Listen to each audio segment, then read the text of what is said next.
Les amis, bienvenue dans cette nouvelle vidéo. Aujourd'hui, je vais vous parler de secteur. Vous le savez, si vous me suivez depuis un petit moment, je vous parle souvent de diversification d'un point de vue sectoriel. Aujourd'hui, il existe 11 secteurs et je vais te dire quel est selon moi le meilleur secteur pour investir en bourse. Donc, je t'ai préparé différentes petites ressources que je vais te montrer au fur et à mesure de cette vidéo. Alors, je vais pas perdre beaucoup de temps pour te dire quel est selon moi le meilleur secteur. Encore une fois, ça ne tient qu'à moi. Mais voilà, je vais pas te faire rester jusqu'à la fin de la vidéo pour augmenter mon ratio de vue et je ne sais quoi. Non, je vais te dire tout de suite, tu as devant toi un camembert, un graphique en camembert qui te montre quelle est la répartition de mon portefeuille à l'heure d'aujourd'hui, à l'heure où je tourne cette vidéo. Donc là, tu peux te dire que le meilleur secteur selon moi, c'est certainement un des secteurs dans lequel je suis le plus investi. Ça semblerait entièrement logique de se dire que potentiellement le meilleur secteur selon moi, c'est celui de la santé, puisque 19,6% de mon portefeuille dans ce secteur aujourd'hui, ou celui des services financiers à 15,7%, ou encore celui des biens de consommation courante à 18,3%. Et je vais pas perdre de temps. Le secteur qui est selon moi le meilleur, c'est pas celui de la santé, c'est pas celui où je suis le plus investi. C'est le deuxième dans lequel je suis le plus investi, c'est le secteur des biens de consommation courante. Alors pourquoi? Il y a plusieurs raisons que je vais te développer dans cette vidéo, mais la raison elle est relativement simple. Tu le sais, je suis un investisseur dividende. Je cherche à investir dans des sociétés qui augmentent leurs dividendes année après année, depuis plusieurs années. Et je ne te parle pas depuis 5 ans, depuis 3 ans, depuis 7 ans, non. Plutôt des décennies, 10, 20, 30, 40, 50 ans, 60 ans, puisque oui, ça existe. Et en fait, c'est dans le secteur des biens de consommation courante qu'on trouve le plus d'entreprises qui ont augmenté le dividende année après année sans aucune faille. Et je t'ai préparé un petit fichier, en fait, juste en dessous, qui va te confirmer un petit peu ce que je te dis. Donc, hop, je vais bouger ma caméra sur le côté et je t'ai ici affiché la liste de ce qu'on appelle les Dividend Kings. Les Dividend Kings, si tu ne le sais pas, ce sont, on va dire, un titre qu'on attribue aux entreprises qui ont réussi à augmenter leurs dividendes pendant 50 années de suite, sans aucune interruption, en augmentant les dividendes de façon croissante et régulière. Donc, ça veut dire que, tu le comprends assez aisément, ce sont des très grosses entreprises qui sont très solides, puisque toutes les entreprises ne peuvent pas se permettre d'augmenter le dividende pendant au moins 50 ans de suite. Et tu vas voir, la liste est courte puisqu'il y a seulement 31 entreprises sur des centaines et des centaines d'entreprises qui sont cotées sur les marchés financiers. Donc, les entreprises qui détiennent ce titre, c'est pas le fruit du hasard, c'est qu'elles savent très bien gérer leur argent, c'est qu'elles ont un avantage compétitif indéniable, c'est qu'elles ont des belles marges, elles savent à la fois reverser des dividendes à leurs actionnaires tout en se gardant du cash pour continuer d'investir dans la croissance. Bref, c'est vraiment, on va dire, la crème de la crème. Alors, sur l'idée de se dire, est-ce qu'il faut que du coup investir sur les aristocrates dividendes? On ne parlera pas de ça dans cette vidéo. J'ai fait une autre vidéo à ce sujet où je parlais des aristocrates dividendes. Est-ce qu'il ne faut que investir dans les aristocrates dividendes? Et la conclusion est plus ou moins la même pour les dividend kings, pardon. Donc, n'hésite pas à aller voir cette vidéo sur la chaîne YouTube. Mais en tout cas, ce qu'on peut dire, c'est que voilà, ici j'ai trié ce fichier, on peut le trier selon différentes manières, soit par nombre d'années d'augmentation du dividende ici, soit par secteur, soit par rendement. Ici, pour te faire ressortir le secteur des biens de consommation courante, j'ai décidé de trier ce fichier par secteur. Et en fait, ce que tu peux constater, c'est que en Dividend Kings, tu as 9 entreprises sur donc 31, on peut le voir ici, qui sont dans le secteur des biens de consommation courante. Donc 9 sur 31, on va faire les maths rapidos.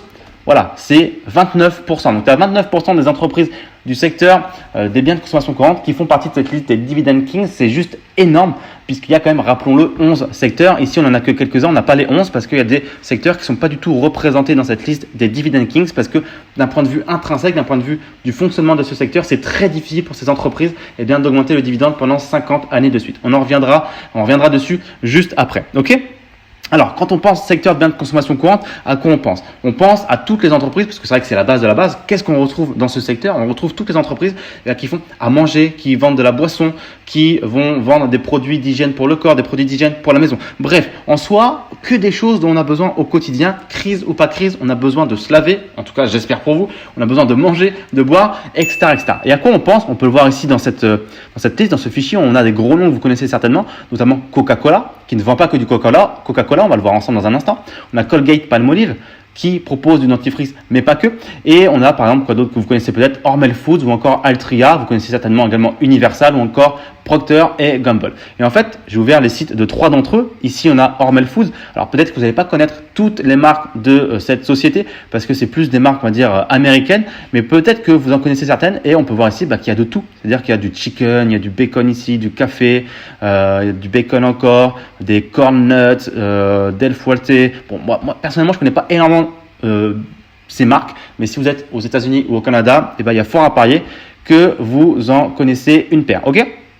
On a également Coca-Cola, pardon. Coca-Cola qui ne fait pas que du Coca-Cola. Ils ont également Sprite, Fanta, Schweppes, d'autres choses, mais aussi des eaux. Ils ont des eaux, donc Smart Water, Powerade, Vitamin Water. Ils ont aussi des jus d'orange. Ils ont par exemple Innocent que vous devez connaître, Minute Maid également. Ils ont des cafés tels que Costa Coffee ou encore des thés que vous devez connaître comme Fusti par exemple, qui est le plus connu de la Total ici, ou encore peut-être Ayataka, vous connaissez également peut-être. Donc voilà, ça ne vous surprend pas si je vous dis qu'aujourd'hui, ces entreprises sont en mesure d'augmenter le dividende année après année et de résister aux récessions parce que voilà, crise ou pas crise, on doit toujours consommer ces produits. Donc ces entreprises, elles ont cette force, cette capacité d'afficher des résultats toujours plus ou moins stables et intéressants année après année, peu importe l'état économique. Et c'est la grande force de ce secteur des biens de consommation courante. On a également Procter & Gamble que je ne vous ai pas montré. Là également, il y a beaucoup de marques que vous allez connaître. On a tout ce qui est pour soins pour les bébés avec Pampers, par exemple, vous connaissez certainement. Les Ariel pour tout ce qui est machine à laver. Qu'est-ce qu'on a d'autre? On a ici Family Care, Feminine Care, Always pour les serviettes hygiéniques, Tampax. On a Braun, Gillette pour tout ce qui est rasage. On a Head & Shoulders pour tout ce qui est shampoing. On a quoi d'autre? On a tout ce qui est soins de la maison ici. On a du Febreze, Gain, Monsieur Propre. On a voilà tout un tas de produits aussi pour la bouche, les dentifrices Oral-B. Bref, je vais pas tous vous les faire. Je pense que vous voyez ce que je veux dire. Il y a énormément de marques et tous ces produits, on en a besoin au quotidien. Ok? Qu'est-ce que j'avais d'autre à vous dire? Alors, qu'est-ce qui explique la performance et la puissance de ce secteur des biens de consommation courante? C'est que vous l'avez compris, ce sont des marques fortes. Coca-Cola, Procter & Gamble. Alors Procter & Gamble, peut-être que vous connaissez moins, mais tout ce qui est dans Procter & Gamble, vous connaissez Gillette, Always, Tampax, tout ça vous connaissez. Ce sont des marques fortes et des avantages compétitifs et surtout qui durent sur le long terme, puisqu'on va voir par la suite, ces entreprises, on peut difficilement venir les bousculer et les gêner. Il y a des très gros budgets marketing, elles sont présentes partout, des événements dans les journaux, les télévisions, partout, vous les voyez. Alors, comme je vous le disais, ça ne veut pas dire qu'il ne faut investir que dans le secteur des biens de consommation courante. Vous voyez que moi, évidemment, je suis diversifié dans différents secteurs et vous devez, alors c'est pas du tout du conseil, mais je pense que c'est quelque chose d'assez logique de se dire qu'il faut diversifier son risque en investissant dans différents secteurs parce que le secteur industriel ne va pas forcément réagir de la même façon à une certaine nouvelle que le secteur des services financiers, que le secteur de la technologie ou de l'immobilier. Chaque secteur peut subir différemment un état économique d'un pays, d'un gouvernement, du monde et de choses comme ça. Donc, il faut toujours diversifier. Et je vous montrer donc ici ce fichier. On a 9 entreprises qui font partie des biens de consommation courante. On en a 7 qui sont dans le secteur industriel et on en a, si je dis pas de bêtises, ici 6 qui font partie des services aux collectivités. À l'inverse, tout en bas, on n'a qu'une entreprise dans le secteur de la santé, qu'une entreprise dans le secteur de l'immobilier. Alors, la santé, on pourrait se dire, ouais, mais les gens, ils ont toujours besoin de se soigner pourtant, crise ou pas crise. Et bien, pourtant, on se rend compte que c'est un secteur qui détient très peu d'entreprises qui sont capables de verser des dividendes pendant au moins 50 ans de suite en l'augmentant. Alors après, attention, encore une fois, il faut se rappeler que 50 ans de suite, c'est énorme et que rares sont les entreprises. Encore une fois, il n'y en a que 31. Donc, il faut toujours garder ça en tête. Et également, il y a des entreprises ici qui sont pas, des secteurs qui ne sont pas représentés. On a le secteur des télécommunications, on a le secteur de la technologie et on a le secteur de l'énergie qui ne sont pas du tout représentés. Et on va en parler tout de suite dans un instant sur le pourquoi du comment. Donc, vous voyez quand même, il y a des sacrées augmentations. Ici, on voit des 65 ans pour Procter & Gamble, ça commence à parler. Ça parle même très sérieusement. 66 ans ici pour Dover Corp, ça commence à parler très sérieusement. Si aujourd'hui, sans vous donner de nom, je vous disais, est-ce que ça t'intéresserait que je te donne des entreprises dans lesquelles tu pourrais potentiellement investir? Et ces entreprises, ça fait 60 ans, 65 ans qu'elles ont augmenté le dividende année après année sans aucune faille et en augmentant le dividende, c'est-à-dire qu'il est toujours supérieur par rapport à l'année précédente. Je pense que ça t'intéresserait énormément et moi aussi. Donc c'est pour ça que ce genre de listes sont très intéressantes pour aller chercher des idées. Ensuite, il faut évidemment analyser les entreprises d'un point de vue fondamental, ne surtout pas l'acheter trop cher, vérifier sa rentabilité. C'est un des défauts généralement de ces entreprises qui sont très qualitatives, c'est que la rentabilité à l'achat est relativement faible. On peut voir ici beaucoup de 1%, parfois du 0%. Et c'est sur le long terme que les rentabilités se construisent sur ce qu'on appelle le yield on cost, la rentabilité sur le prix de revient. Si tout ça, ça ne te parle pas, regarde la barre de la description. J'ai écrit un livre de 704 pages dans lequel je te parle de A à Z de ma stratégie d'investissement dans les actions et dividendes et je te parle justement de tout ça, de rentabilité, d'analyse fondamentale, etc. Ok ? Alors, on va voir pourquoi il y a 3 secteurs ici particulièrement qui performent très très bien, puisqu'on a 9 entreprises ici, non 8 j'ai dit, ou 9 je sais plus à peu près. On en a ici 7 dans le secteur industriel et 6 dans le secteur de collectivité, et tout en bas on a des 0, 0, 0. Pourquoi? Bien, consommation courante, on l'a dit, c'est tout ce que les gens consomment au quotidien. Il y a énormément de récurrents, les gens doivent manger, boire, laver leur maison, donc c'est extrêmement logique que c'est un secteur qui performe très très bien, on a besoin de ce secteur. Le secteur industriel, pourquoi il performe aussi bien? Ça pourrait sembler surprenant, c'est parce que, alors pourquoi je dis que ça pourrait sembler surprenant? C'est tout simplement parce que c'est un secteur qui est relativement soumis au changement technologique. Mais en fait, on se rend compte que les grosses entreprises de ce secteur, elles arrivent plutôt bien à concilier ces changements technologiques et à les adapter. Et en plus de ça, on se rend compte que, c'est une réalité, les gouvernements sponsorisent énormément ces entreprises. Donc, voilà, c'est souvent des gros mastodontes qui ont des gros contrats de la part des gouvernements, des grosses commandes, des gros carnets de commandes bien gras, bien remplis, avec souvent des beaux horizons. Et donc, c'est pour ça qu'elles sont capables d'augmenter leurs dividendes année après année pour les actionnaires. Le secteur des services aux collectivités, ça s'explique aussi assez facilement. C'est tout ce qui regroupe gaz, électricité, tout ce qu'on a besoin en fait pour se chauffer, pour s'éclairer, etc., etc. Donc là, en fait, ces entreprises, elles ont un très gros monopole. Ça, c'est une première chose. C'est-à-dire que si on veut venir concurrencer ces entreprises, c'est quasiment impossible. Il y a une barrière à l'entrée qui est beaucoup trop grosse. Et puis surtout, il y a une grosse récurrence parce que vous le savez tout comme moi, on reçoit tous les mois sa facture d'électricité, de gaz, de chauffage, de ce que vous voulez. Et on a besoin de la payer. Parce que si on ne la paye pas, on n'a plus de service. Hein, c'est coupé directement. Donc, c'est pour ça également que ce secteur s'en sort plutôt bien et est en mesure d'augmenter le dividende. Ici, on le voit pendant 66 ans de suite pour la société American States Water. Tu me diras pas merci pour l'accent, ok? Tout en bas, alors on ne les voit pas parce qu'il n'y en a aucune qui est référencée, mais je vous l'ai dit, on a le secteur des télécommunications. Télécommunications, ça s'explique par la très grosse concurrence. Hein. C'est tout ce qui est opérateur mobile, etc. Il y a une très grosse concurrence et ce qui se passe, c'est qu'on est toujours obligé de casser les prix pour attirer toujours plus de parts de marché. Et à la fin, le marketing on casse les prix, c'est-à-dire que ça détruit le marché. C'est-à-dire le concurrent il baisse ses prix, tout le monde baisse ses prix. À la fin, il n'y a plus de marge, on ne gagne pas d'argent. Et comment on peut récompenser ses actionnaires en versant des dividendes croissants et réguliers si déjà nous on baisse tout le temps nos prix pour essayer d'avoir des parts de marché. Donc, de par sa façon de fonctionner, en fait, c'est pour ça que ça marche pas. D'autant plus qu'il y a en plus de ça des très gros coûts d'infrastructure pour les opérateurs télécoms à déployer et à entretenir. Ok. Ensuite, on a le secteur de la technologie qui n'est pas représenté. Là, c'est parce que ça va toujours très vite, c'est très novateur et souvent ces entreprises préfèrent réinvestir les bénéfices, encore faut-il qu'il y en ait, dans la croissance pour espérer aller chercher de futurs bénéfices plus tard. Et c'est pour ça que ces entreprises coûtent généralement très cher à l'achat parce que les investisseurs payent, on va dire, cette possibilité, cet espoir que dans le futur, cette entreprise fasse de très gros bénéfices. C'est pour ça qu'on a souvent des PER, des price earning ratio, des ratios cours-bénéfices qui sont vraiment très élevés pour ces entreprises. Et le dernier secteur, c'est le secteur de l'énergie qui est pas représenté ici avec 0 entreprise également. C'est le secteur de l'énergie, tout simplement parce que ce secteur, il est tout simplement soumis à la volatilité des matières premières. Pétrole, gaz, charbon, tout ce que vous voulez, c'est très volatile. Le cours des matières premières, il peut évoluer parfois de façon assez brutale. Et donc, tout ça, ça rend évidemment difficile une augmentation progressive et régulière des dividendes. Ce qu'on va constater dans le secteur de l'énergie souvent, c'est une augmentation en dents de scie. Ça va monter, ça va descendre, ça va monter, ça va descendre. Donc voilà, en dents de scie, en montagne russe, appelle ça comme tu veux. Mais c'est difficile pour ce secteur d'être fiable, on va dire, sur le long terme. Donc pour les secteurs qui n'ont pas beaucoup d'entreprises ou qui en ont même 0, c'est pas pour autant qu'il faut les négliger. Hein. Tu peux voir qu'ici, le secteur d'énergie, j'en ai. Où est-ce qu'il est? 7,4%. Télécommunications, quand même 14%. Qu'est-ce que je t'ai dit? Technologie, 1,8%. Alors celui-ci, je l'aime pas du tout, le secteur de la technologie, mais c'est propre à chacun. Donc voilà, il ne faut négliger aucun secteur. On peut voir le secteur industriel 2,1%. Ça peut sembler peu alors qu'il y a beaucoup ici d'entreprises qui sont des dividend kings. Encore une fois, il ne faut pas s'arrêter à se dire c'est une dividend kings, je l'achète, c'est la meilleure. Ça serait vraiment un raisonnement trop simpliste. Et s'il fallait raisonner comme ça, ça serait beaucoup trop simple, évidemment. Ok. Qu'est-ce que je peux vous dire de plus? Oui, pourquoi ce secteur des biens de consommation courante, il résiste également particulièrement, je commence à prendre l'accent canadien, c'est bizarre, à toutes les crises et pourquoi il s'en sort si bien? C'est parce que c'est un secteur également qui est très résistant aux innovations. Dis-moi aujourd'hui comment on peut aller innover dans le secteur de la nourriture, de la boisson. Voilà, comment ça marche? Comment on sort un truc qui casse le délire dans ces secteurs-là?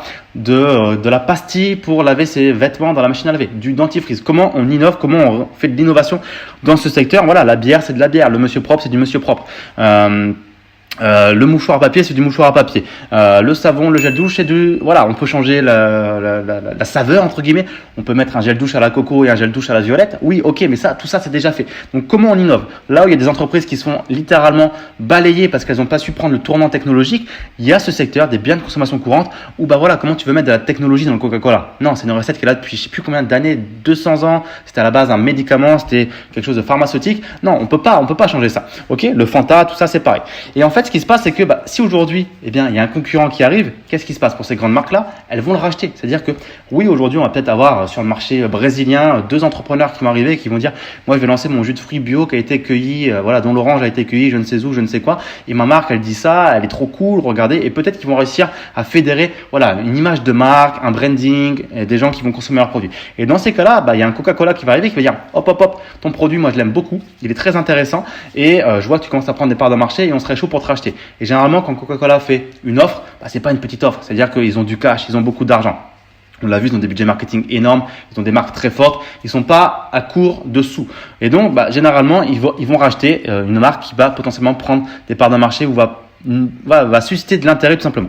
Donc, ça, c'est comme ça que ça se passe tout simplement. Et je t'ai ouvert ici quelques onglets où on peut voir les acquisitions de Coca-Cola. Alors, il n'y a pas toutes les acquisitions, ils en ont fait beaucoup plus, mais on peut voir qu'en 2018, ils ont acheté Costa Coffee, tout ce qui est café, pardon. On l'a vu sur leur site tout à l'heure. Tout ce qui est Barks, tout ce qui est Minute Maid en 1960. Et je t'en ai ouvert aussi plusieurs ici. On a Fuse Beverage qui fait des trucs, je sais pas quoi, non carbonated fruit drinks. Voilà, tout ce qui est boisson, encore une fois. Fairlife, quelque chose à base de lait, je crois. Oui, il y a le logo de toute façon qui est assez évident. Costa Coffee, on l'a dit. Et Glasso qui, eux, vendent des eaux premium, si on peut dire ça comme ça. Donc voilà, Coca-Cola, ils font des acquisitions et c'est pareil pour Procter & Gamble et c'est pareil pour Hormel Foods. Ils n'ont pas forcément, et c'est même sûr, c'est même pas forcément, ils n'ont pas évidemment créé toutes ces marques de A à Z. Il y a eu tout un jeu d'acquisition qui est rentré dans la balance pour faire en sorte que Hormel Foods devienne un mastodonte de son secteur. Pareil pour Procter & Gamble, ils n'ont clairement pas créé toutes ces marques, ils ont fait des acquisitions et ça les a menés là où ils en sont aujourd'hui. Qu'est-ce que je peux vous dire de plus Oui, et puis voilà, ce qu'on peut dire aussi, c'est que ils ont tellement un gros portefeuille. Si on prend Coca-Cola par exemple aussi aujourd'hui, quelqu'un qui n'aime pas le thé mais qui aime le café, boum, Coca-Cola fait la vente. Quelqu'un qui n'aime pas, on va dire, je sais pas, tel jus de fruits, le jus de fruits Innocent et qui achète du Minute Maid, boum, Coca-Cola a fait la vente. C'est comme quand on part en vacances sur le bord de mer et qu'il y a 2 restaurants l'un à côté de l'autre et on choisit qu'est-ce que je vais prendre, est-ce que celui-ci il est mieux, est-ce que celui-là il est mieux, là il y a plus de monde, là il y a moins de monde. Vous allez choisir, mais à la fin, c'est peut-être le même propriétaire. Donc lui, il s'en fout. Il a acheté peut-être toute la promenade et tous les restaurants, c'est les siens. Et qu'il y ait un chinois, qu'il y ait un kebab, qu'il y ait un italien et qu'il y ait ce que vous voulez d'autre, et à la fin, c'est lui qui a pris tout le CA. Donc voilà, c'est la puissance de ces groupes aussi qui peuvent satisfaire tout le monde. Parce qu'aujourd'hui, il y a différents goûts dans les consommateurs et c'est un des risques aussi pour les entreprises, c'est le changement du goût des consommateurs qui fait qu'un produit peut devenir obsolète, plus intéressant. Personnellement, moi je suis en Champagne aujourd'hui, j'ai grandi en Champagne. Si demain le champagne n'est plus un produit de luxe qui intéresse le monde entier, notre produit devient obsolète. Et donc toute la région va devenir pauvre. Aujourd'hui, les vignerons sont des gens plutôt aisés. Ils ont des beaux patrimoines, ils font des belles choses. Mais si demain le champagne n'a plus la prestance et le luxe qu'il dégage à l'international, parce que on se fait bouffer par autre chose ou parce que je ne sais quoi, on perd tout ça. Aujourd'hui, des mastodontes comme Coca-Cola, si le jus de fruits demain c'est plus hype, on arrête de boire le jus de fruits, il y a un gros scandale sur les oranges et c'est nul de boire du jus d'orange, ça paraît fou, mais on imagine.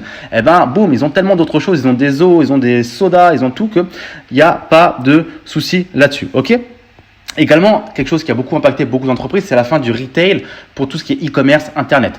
Aujourd'hui, même si tu te fais livrer les courses par ton Leclerc Drive ou je ne sais qui, ça restera du Coca-Cola dans ton sac. Ça restera de l'eau, ça restera du Head & Shoulders pour tes shampoings, ça restera potentiellement toutes ces marques en fait. Donc encore une fois, ces entreprises. Donc c'est pour ça aussi qu'elles sont si fortes, c'est qu'elles ont très bien résisté à toute cette transformation technologique de l'internet, de l'e-commerce, puisque comment tu veux comment tu veux casser une boîte comme ça qui vend des jus d'orange, des shampoings ou du dentifrice avec internet. Tu peux pas. Au pire, ils vont se faire livrer via internet. Les gens, ils vont commander sur internet et ils n'auront plus en boutique. Mais c'est la personne qui détient le supermarché, etc., qui aura des problèmes de trafic et de conversion derrière. Mais Coca-Cola va toujours vendre ses stocks et puis les gens vont toujours dans les supermarchés. Donc ça n'a pas été détruit, on va dire, même si le mot est un peu fort, détruit, mais n'a pas été vraiment fortement impacté par l'e-commerce. Ok ? Et puis également, on a toujours de plus en plus de personnes sur Terre. Donc, toutes ces entreprises-là n'ont aucun souci à se faire puisqu'elles vendent des produits de nécessité. Donc, si on est de plus en plus sur Terre, eh bien évidemment qu'elles vont faire plus de chiffre d'affaires, plus de bénéfices, plus de marge. Et donc, le dividende a toutes les raisons de continuer d'augmenter. Donc, voilà ce que j'avais à te dire. Je pense que je t'ai à peu près tout dit sur mes petites notes que j'ai ici. Dis-moi ce que tu en as pensé dans les commentaires ci-dessous. Ça me ferait très plaisir. Dis-moi quel est ton secteur préféré. Alors voilà, moi, c'est celui que j'aime le plus parce qu'il résiste le plus aux récessions et qu'il a le plus d'augmentation du dividende. C'est très factuel. Il y a des secteurs sur lesquels j'ai plus d'affinité, on va dire, sentimentale. C'est vrai que celui de la santé, j'aime beaucoup d'un point de vue plus sentimental. Mais dis-moi celui que tu aimes le plus dans les commentaires ci-dessous. Si tu as aimé cette vidéo, petit pouce bleu, abonne-toi à la chaîne YouTube, partage cette vidéo avec tes amis investisseurs. Lis bien la barre de description également, c'est très important. Tu as beaucoup de ressources qui peuvent aujourd'hui t'aider à investir de façon efficace, notamment mon livre de 704 pages, comme je te l'ai évoqué dans cette vidéo, mais également de l'information vidéo aussi bien gratuite que payante, du service mensuel dans lequel je te montre précisément dans quoi j'investis chaque mois. Chaque 15 du mois, j'investis et je te montre dans quoi j'investis. C'est d'ici que sort ce graphique où tu peux voir la répartition de mon portefeuille secteur par secteur, ligne par ligne, etc., etc. Bref, il y a beaucoup de choses. Il y a également du séminaire. Tu peux aller sur mon site clubmillionnaire.fr. Tu retrouveras tout ça. Ma connexion n'est pas au poil, on dirait, en ce moment. Donc, c'est pour ça que ça se charge doucement. Mais tu retrouveras tout sur mon site clubmillionnaire.fr et même du séminaire présentiel où j'aurai le plaisir de te rencontrer. Je te remercie d'avoir regardé cette vidéo et je te dis à très très vite. Ciao, ciao.